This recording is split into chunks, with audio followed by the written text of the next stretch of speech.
all Tesla news for the week ending December 6, 2020. Welcome to My Tesla Weekend.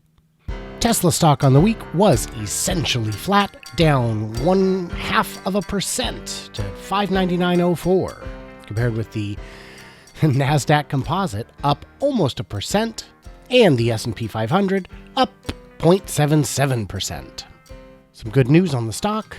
Goldman Sachs upgrades Tesla from hold to buy with a price target of $780 a share on improved long-term sales outlook and margin expansion. They have noticed that Tesla's margins are very strong and EV adoption is up and climbing. Tesla will be added at full float-adjusted market cap, S&P announces. That means that when the stock is added to the S&P 500 on December 21st, it will be added at one time in one tranche as opposed to spread out over time or throughout a window. This will create some fascinating market volatility on December 21st. Elon Musk will love this. Tesla short sellers lost more than the U.S. airline industry this year. Yeah, that's not good. That's not good.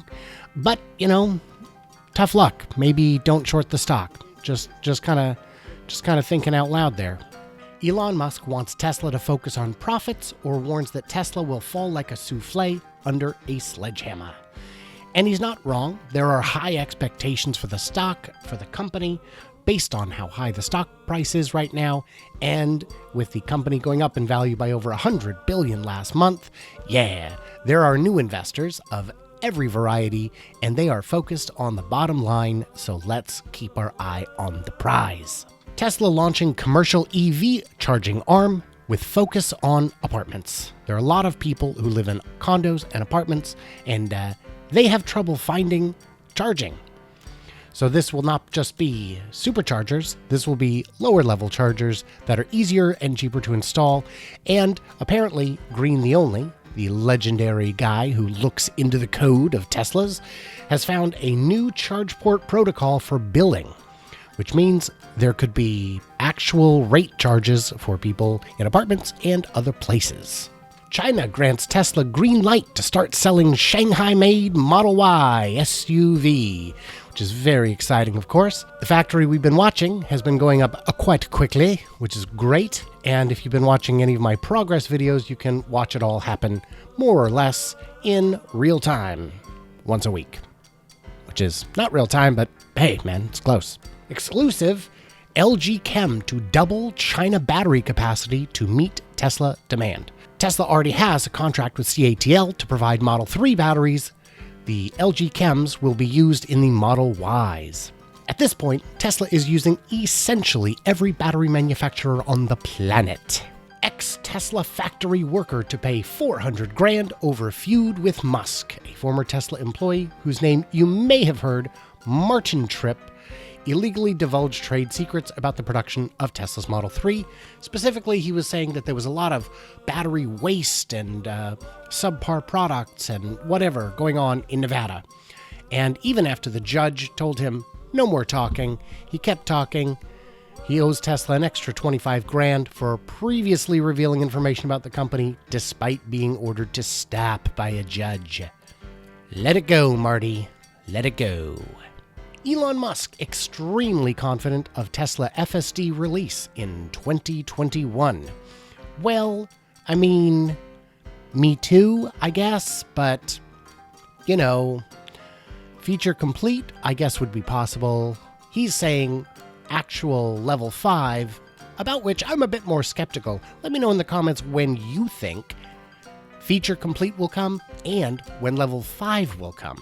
I don't know. Seems like a pretty impossible thing to predict. Green the Only found some seriously cool and very practical information, especially for the tinkering types. At Tesla now gives access to repair manuals, service information, vehicle diagnostics, and such for free. I was told it's not a bug. Seriously, step in the right direction. So for the do-it-yourself fixin' types, you actually now have access to some of the information you need to repair it yourself. At Dirty Tesla tweeted out, seems Tesla is sending out more FSD beta invites. I hope you get in if you want in. That would be great. There's only a few hundred, as I understand currently, and expanding it, well, let's do it. A couple weeks back, I had responded to Elon's tweet saying that the Christmas update would be fire emoji, and I made a joke that it would just be a Yule log, and lo and behold, camping mode, here we are. I was pretty darn close. For an extra added bit of fun, your car is now a sleigh. General Motors will no longer take an equity stake in Nikola. If you know anything about Tesla's competitors, specifically Nikola Motors, you know that they are not necessarily on the up and up when it comes to certain products and certain progress, and we've even shown some factory progress of theirs. It looks to me like they're building a commercial-scale Zen garden in Arizona, which is very soothing, but the hustle and bustle of an actual factory would be a little bit more desirable to shareholders, especially folks like GM. New Zealand has announced that all government departments are now required to buy electric vehicles, according to Prime Minister Jacinda Ardern. Not a huge market, but every bit helps, and Tesla, being among the EV leaders, will surely enjoy some of this new windfall. Global plug-in electric car sales for October 2020 near record level. Every time I make a video that mentions Germany or the Berlin Gigafactory, I get a comment or 20 about folks saying that Tesla's done in Europe and that Volkswagen is coming any minute. Well, let's look at the global sales. Here we go. EVs are definitely up. And number one for the month of October globally, Tesla Model 3, followed by Wuling's Hongguang Mini EV in China, followed by Tesla Model Y, and then we get the Volkswagen ID3, soon to join the top 20 year to date.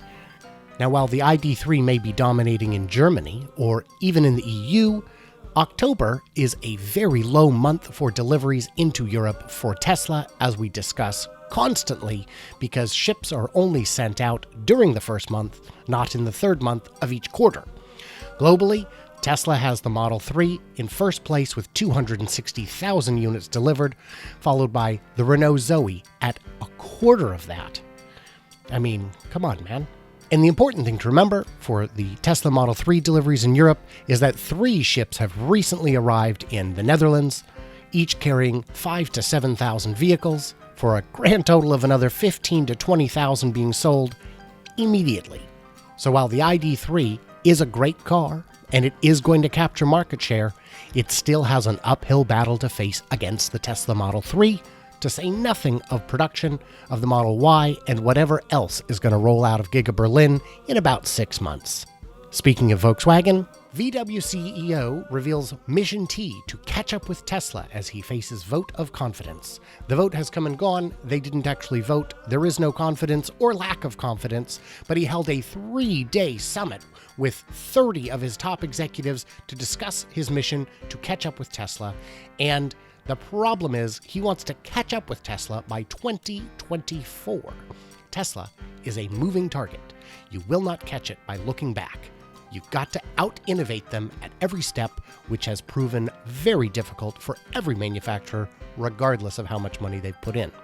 In other competition news, great news for Lucid, who has completed the first phase of their EV factory.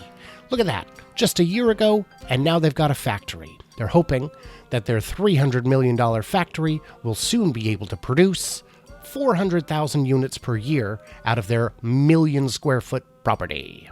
While it remains to be seen how well Lucid will be able to execute, this is, generally speaking, great news for everyone. Competition is healthy. In fluffity fluff news, Elon Musk has won the Axel Springer Award for great visions and the indomitable will to achieve them. There's a video on YouTube about it. You can check it out. And he's also won the Fortune magazine Business Person of the Year. I mean, kind of hard to argue against that. In incredibly difficult times, his company has grown ridiculously and is poised to grow even further. And the final fluffy fluff, here we go. Elon Musk dubbed as Industry Newsmaker of the Year. I mean, he is kind of in the news, kind of all the time. Tesla Model Y long-range all-wheel drive elected as Eden Prairie City Police Patrol Car. Another week, another police car announced. This is great, man. This is just exciting. These cars are actually reaching mainstream adoption. And it looks like One of the reasons for it is that it will, in the end, be cheaper to use than the competition. And lastly for today, Tesla's 300 megawatt Megapack battery farm in Victoria, Australia breaks ground. Not long ago, this would have been the largest battery storage farm in the world, but now it's up there. It's up there. This is just great. These have been proven to save consumers and utilities substantial money by diminishing the necessity of peaker plants. And thanks to Tesla's modular design, they're able to build them very quickly. What news did I miss or misunderstand? Leave a comment below, and if you guys haven't already, give it a thumbs up if you appreciated the video, and subscribe if you're not already. It's the only way YouTube knows to share this with others who share the same fascination with this stuff as you and me. Also, don't know if you noticed, but I finally sprung for some quality graphics for the channel. Looking good, I must say. Looking good. So stay tuned, stay juicy, and I'll see you guys soon.